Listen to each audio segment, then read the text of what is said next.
Nothing says eavesdropping like hearing your girlfriend talk smack about you. Today on our space, OP learns, at the very least, how to reconsider life choices. Cheating girlfriend of almost 2 years. So this weekend, I came to my girlfriend's college to visit her. The weekend was going good, and overall I had faith in her not cheating on me until that point. Up to that point, we also have had our problem in our relationship. But we've been able to communicate and get past all these humps. That morning, we got into a little argument that we weren't able to resolve, but I plan on talking with her the morning after and resolving our conflict. I thought she was different. They always are. But on the last night, I went to sleep early and heard her talking with her roommates about me. So I stayed up and listened. They spent the whole night talking about me, and her roommates were trying to convince them to drop me. They kept exclaiming "drop me" out loud and clear, over and over. And if that wasn't bad, I heard her other roommate mention to her how many hoes does she have. I didn't hear what she said, because she said it quietly, but I'm sure the answer was something I didn't want to hear. The night went on, and they kept talking about me and our relationship. How this person would be a much better fit than me, and the icing on the cake to that night was the fact that she said she got drunk one night and hooked up with someone. That was the icing on the cake. That went on for 2 hours until I got up from my bed to put my AirPods away. Her roommate was also in the same room sleeping. I'm not sure she heard me get up, or the roommate alerted them, but they all got super quiet, to the point where one of them said, "Shush." So my girlfriend came to bed soon after that last incident, and I told her I was going to get a hotel for the night. But luckily I was leaving the next morning, so it worked out for the best. It was a horrible night. I confronted her about it, and she kept trying to gaslight me and tell me that it was because I was hearing lies. I did smoke some weed earlier that night, but not a super crazy amount. But she's so insistent that everything I heard was lies, or the weed was making me hear things. And I told her it's cause either I was crazy and needed to get checked out, or I heard exactly what I heard and you just keep lying to me. She said that she just recommends that I stop smoking weed. I told her I just wanted her to admit it, but she wouldn't budge. She won't budge. She's sticking with her story, and I can safely say that after almost 2 years, this relationship is ending. Even the next morning, she has been trying to convince me. I keep poking holes in her story, and she won't budge. Getting the truth out of her seems impossible, but I just want the truth. I asked her again, either I am crazy or you're lying. She responded with the mind is a crazy thing, not calling me crazy directly, but basically is. Keeps dodging the question. One of many questions I asked that she dodged. A part of me wants to believe her, but I know what I heard. I was listening for the whole 2 hours, every single thing they said. Very thin walls. I'm going to really miss her, but it is what it is. She wasn't the one for me because if she was, she wouldn't be in this situation right now. And now, afterwards, after a few hours have passed, all these red flags are becoming very obvious. We stopped having sex a lot less. Her phone was constantly dying. She never defended me when her friends disrespected me or us in front of my face, so I can't imagine what went on that wasn't in front of my face. And she's just always been sneaky. There was one time when we went to a hotel together and she left her phone at home to make it look like she was home, so her mom wouldn't find out. I talked about that moment with her afterwards, and she said that she would never do that to me. I feel like a fool for believing her now. She's also gotten caught sneaking out in high school. It's becoming much more obvious what type of person she is now. So I'm okay with how everything is ending up now. I feel like I should be much more upset, but I was just more angry and in shock hearing all the things she said.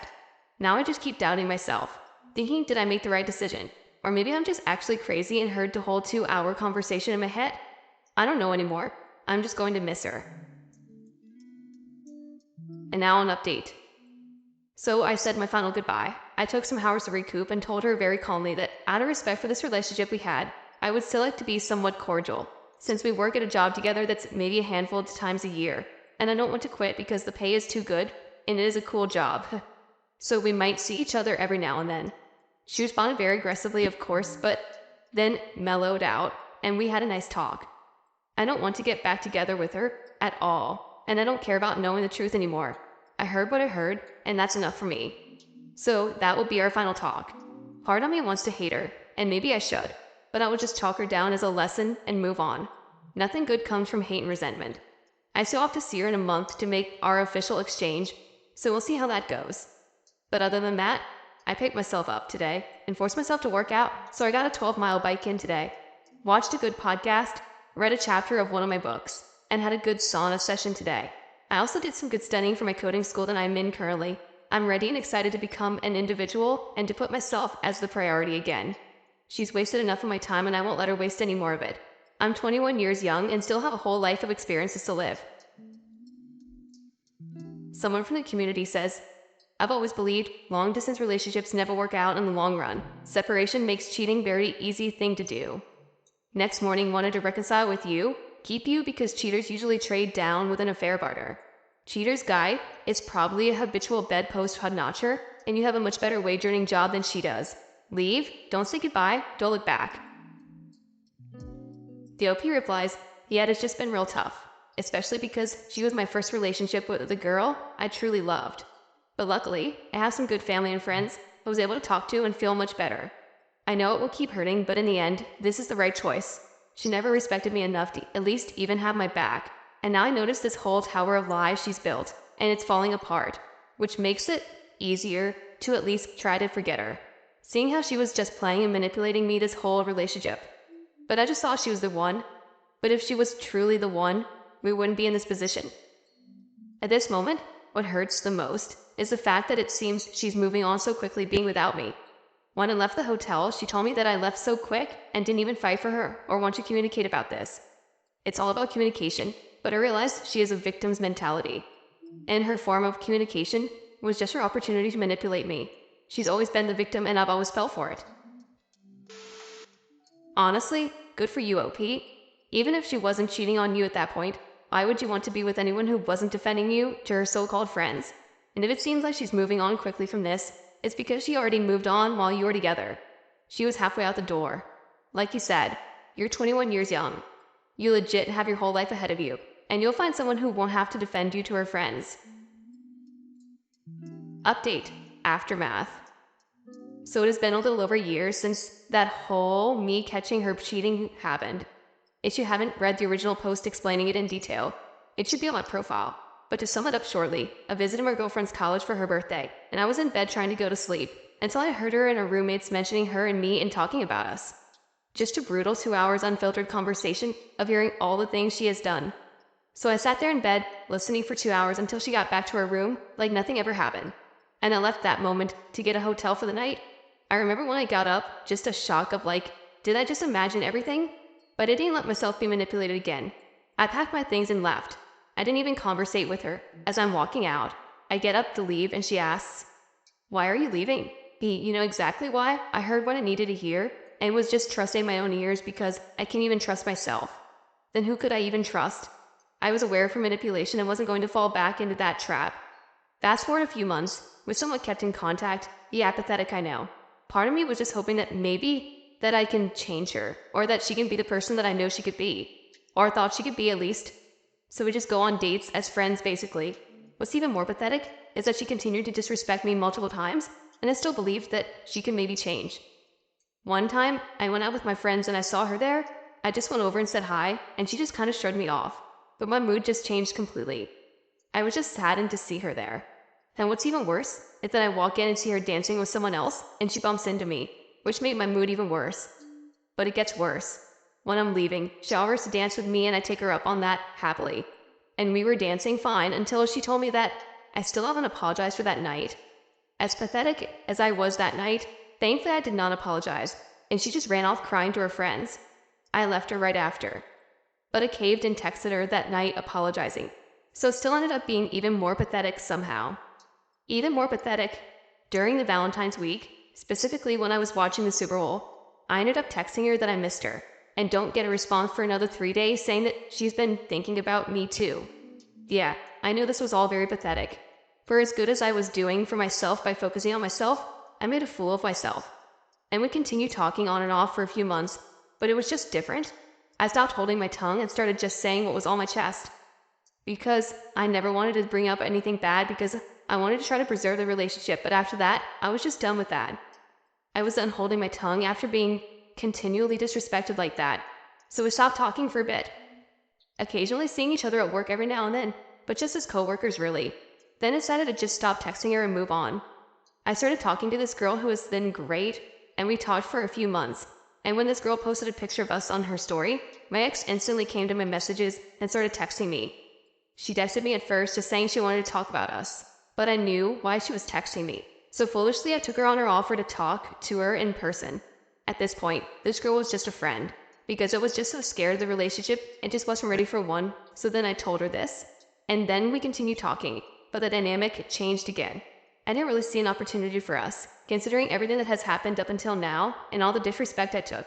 But I decided to give it one last honest shot to see if I had changed my opinions, but to no avail. We end up arguing a lot more because I call her out on things now and it doesn't work out. So then, out of respect for everything we had, I talk to her and tell her that things are just not going to work out at all between us because I want different things now. So we stopped texting each other. Then, soon after, I started to catch feelings for this friend that I have. So then, after a few months of it all, we end up making it official and start dating. And now my ex accuses me of being manipulative and even going as far as telling people that I cheated on her, which is pretty ironic. But at this point, I don't care about what she says. I'm at a point in my life where I don't think about her constantly every day, and I love it. I hated feeling like that. I can't control the reactions of others, but one thing I can control is my own reaction. But overall, in the years since we broke up, I'm in a much greater and healthier position. During this whole year, I was hurt a lot, yes, but instead of letting this hurt and pain consume me, I vented it out to other activities that would benefit me, like my physical fitness and my career. Because of that, I'm in the best physical shape that I have ever been in, and I'm really looking forward to my future. I'm really into data sciences and coding, and I've gone back to school to pursue a degree, and I've completed a trade school. I don't want to give this situation all the credit and say that I only did this because of the pain and to prove to her that I'm better and deserve more to be cheated and lied to, but I won't lie, that was a huge factor. But it is true, I deserve more than that. But focusing on myself has really made me happy and brought a lot of joy in my life. On the bus ride home and from her college after everything, I was alone for around 10 hours, just thinking about everything, and this one older lady started talking to me. I'm not sure if she saw that I was upset or just trying to make small talk, but when she asked about how my trip was, I just started crying, as pathetic as it was. It was just still so much at the time, and we had a nice little talk. She told me about how a few years ago, she caught her husband in an affair and tracked him down at his hotel and threw the ring back at him. But the one thing she told me that really stuck with me is, now is the time to focus on yourself. And I ran with that. She was the voice I needed to hear in that time. Strange how life works sometimes. So for anyone reading this that is in a similar situation and looking for some advice, just focus on yourself. You're the only thing that can truly make yourself happy, not a partner. Now let's see what the community has to say. First up, maybe next time you'll have the self-respect to leave completely if, God forbid, this new relationship turns sour. Your ex didn't respect you because you didn't respect yourself. You acted like a little puppy dog every time you came calling, and women don't respect that crap. Glad you're doing much better. The next one says, when you let them back after cheating, they have less respect for you and think you were spineless. Never take them back. I think you should feel like you're at a place in life where you don't need to talk to your ex and tell her how you feel or how well you're doing, and just look for that acknowledgement from her. I think the fact that you're putting yourself first, hitting the gym, and just doing much better in life and moving forward speaks to itself. I mean, you probably should have moved on from her and totally want no contact, but maybe there was something you had to learn and all of that. What do you think? Thank you for joining us today. Be sure to like and subscribe and hit that notification bell so you don't miss out on our next video. See you next time on our space.